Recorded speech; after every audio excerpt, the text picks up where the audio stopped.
वज़ीर आला सिंध का SPSC के जदीद कॉम्प्लेक्स का इफ्तिताह। हैदराबाद में वज़ीर आला सिंध सैयद मुराद अली शाह ने सिंध पब्लिक सर्विस कमीशन के जदीद सेक्रेटरीट कॉम्प्लेक्स का इफ्तिताह कर दिया। इस मौके पर सूबाई वज़रा और मेयर हैदराबाद भी उनके हमरा थे, जबकि चेयरमैन मोहम्मद वसीम ने ब्रीफिंग दी। चेयरमैन के मुताबिक 2 अरब 49 करोड़ रुपए से ज़ायद लागत से तामीर होने वाले इस कॉम्प्लेक्स में digital library, computer based testing lab और दीगर जदीद सहूलियात फराहम की गई हैं।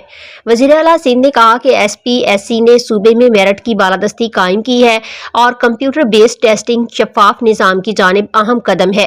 उन्होंने कहा कि काबिल नौजवान ही सिंध का रोशन मुस्तकबिल है।